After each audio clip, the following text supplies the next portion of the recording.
After the surgery. We will now discuss what will happen after the surgery. In this section, we will talk about your stay in the intensive care unit or ICU, the beginning of the recovery process, and returning home. Let's first begin with the intensive care services. After your surgery, you will be taken to the intensive care unit or the ICU in a warm blanket. The intensivist, who is the doctor in the ICU, and the nursing staff will be at your side to ensure everything is okay. They will also monitor all of your vital signs. 1 hour after the surgery, if everything is going well, 1 or 2 of your family members may be able to come and see you. Your family will also be able to bring some of your personal items when they come to visit. If you have further questions, you can call the ICU to have more information about the visitation hours. The cardiac surgeon will talk to your family about how the surgery went. If your family is not at the hospital, the surgeon will call the phone number you provided. When you wake up after the anesthesia, you will hear sounds from different machines. You will also notice different tubes around you, like the endotracheal tube, bladder catheter, chest tubes, nasogastric tube, intravenous or IV lines, arterial line, and pacing wires. In the ICU, you will still be intubated because the endotracheal tube, which goes from the mouth to the throat, will be connected to a respiratory ventilator. This machine will help your breathing. Being intubated doesn't hurt, but you will not be able to talk. You will be able to communicate by blinking your eyes and using your hands to make gestures. You will also be able to use a pen and paper to write messages. The other machines around you are there to make sure everything is going well. These are normal procedures. It is also possible that someone from the nursing staff will remove the mucus from your lungs. This procedure can be uncomfortable, and you might feel like you're choking, but it only lasts a few seconds. When your vital signs are stable, you are completely awake and able to breathe on your own, the tube in your throat will be taken out. Usually, it is removed around 4 to 6 hours after the surgery. You may feel irritation and discomfort in your throat afterwards, but it will get better with time. You will also have a bladder catheter to help you urinate without needing to go to the bathroom. The urine will drain to a bag beside the bed, and the nursing staff will check that you are producing sufficient urine. The catheter will be removed 24 to 48 hours after the surgery if everything is going well. There will also be chest tubes right below your incision. Those tubes help to drain the excess liquid that could build up around your heart. They are usually removed 1 or 2 days after surgery. It's also possible that you may need a nasogastric tube. This tube is inserted in one of your nostrils and goes to your stomach. If you are not experiencing nausea, this tube is usually removed in under 24 hours. You will keep the intravenous in your arm for a few days. If you need other intravenous medicine, you will need to keep it longer. The intravenous in your neck will be removed before you leave the ICU. The arterial line looks like an intravenous and will be located on your wrist, inside an artery. It allows staff to take blood samples and to measure your blood pressure. This will also be removed before you leave the ICU. The pacing wires are wires of the pacemaker that stimulates your heart when it is beating slowly. Those wires will be taken out before you leave the hospital to go back home. In the ICU, your state will constantly be monitored by doctors and the nursing staff to make sure you recover well. Usually, if there are no complications, you will stay there for around 48 hours. Your cardiac surgeon or the surgeon on call at the hospital will come to see you each day to make sure that your recovery is going as expected. Do not hesitate to ask questions or to share your worries. The nursing staff are also there to support your recovery. Finally, a physiotherapist will come see you after your surgery to show you certain exercises to do during your stay at the hospital and when you've returned back home. After ICU, the beginning of the recovery process. After staying in the ICU for 2 days, you will be moved to a new room. You will stay there between 2 and 3 days, depending on your recovery. Do not forget to bring your personal belongings with you.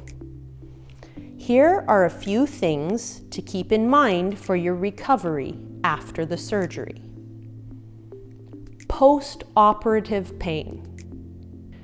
When you start becoming more active, you will feel pain around your incisions.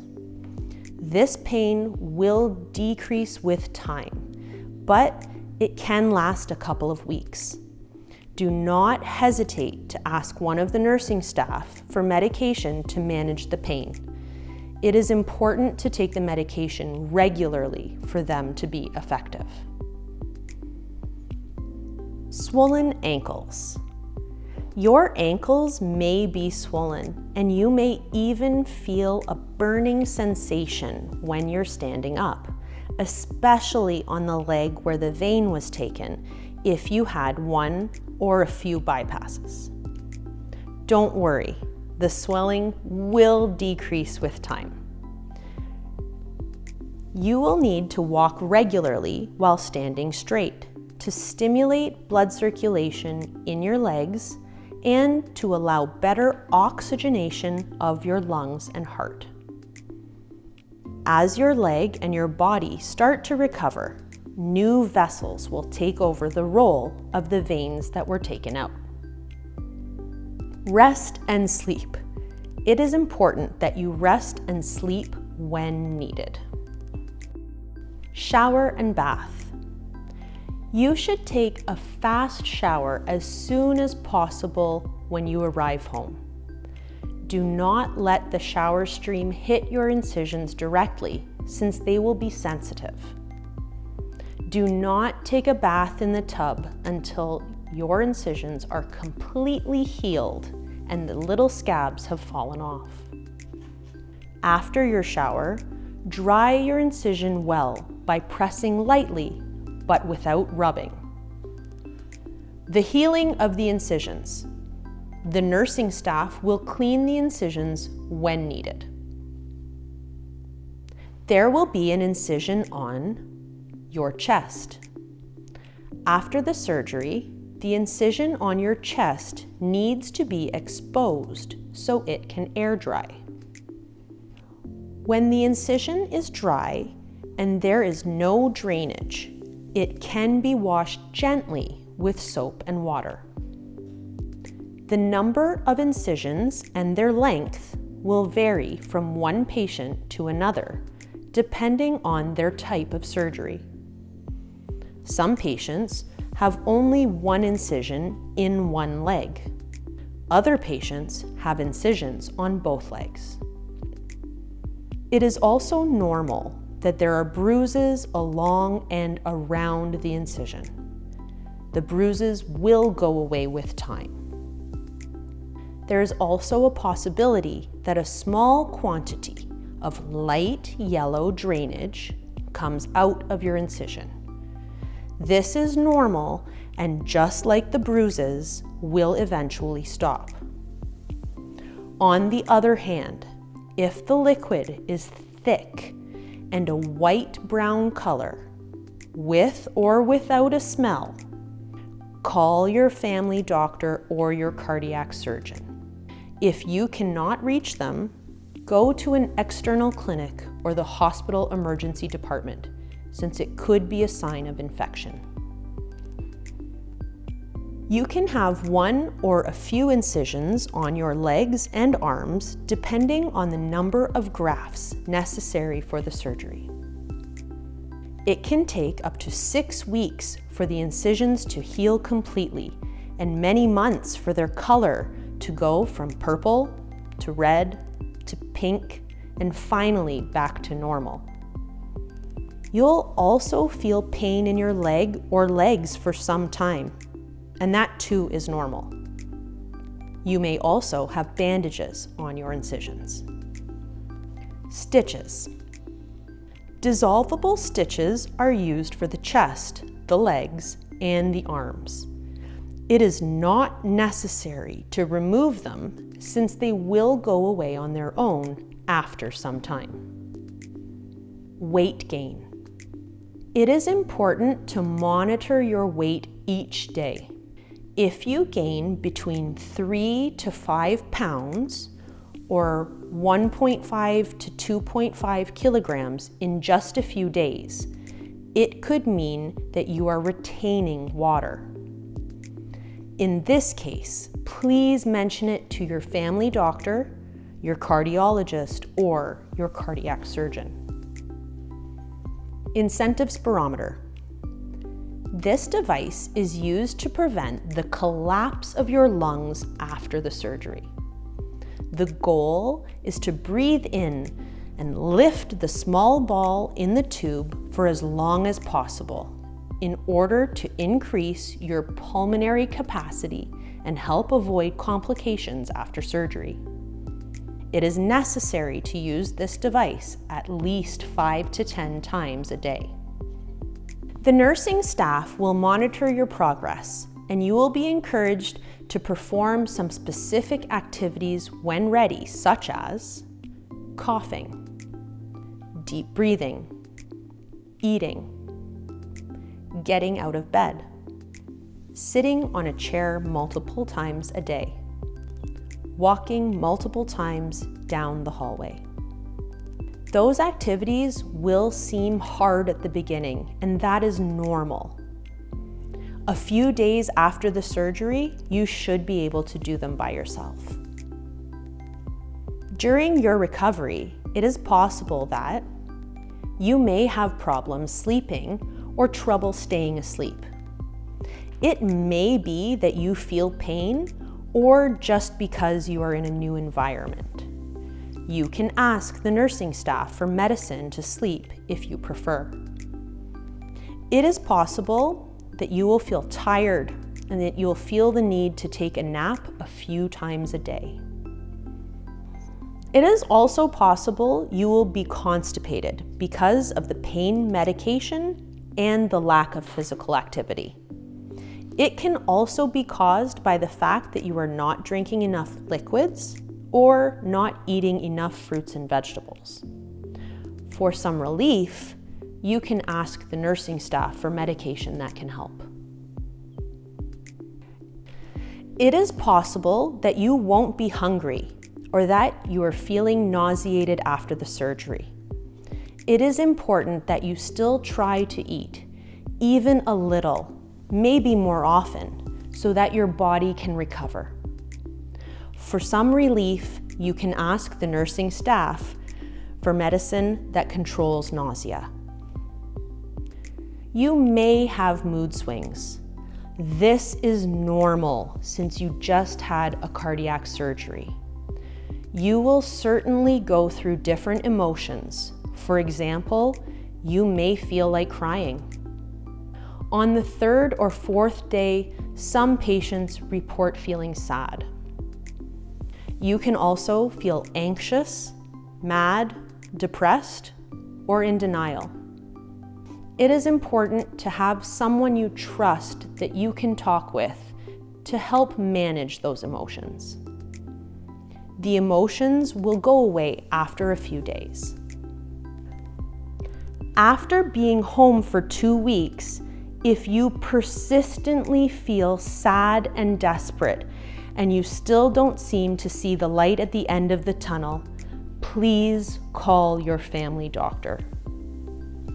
Before returning home, one of the nursing staff will review with you the medications you need to take, your diet, and how to take care of your incisions. You may be prescribed new medication by your cardiac surgeon for various reasons, including to reduce cholesterol, called statins, to avoid blood clots, called blood thinners or anticoagulants, to reduce blood pressure and improve heart function, called ACE inhibitors, beta blockers, and calcium channel blockers, to reduce water retention in the body, called water pills or diuretics, to help regulate your heart rate, called antiarrhythmics. To ensure your well-being after you leave the hospital, we have created an additional section about going home. We will discuss how you can take good care of yourself when you're back home. Until then, take good care and have a speedy recovery.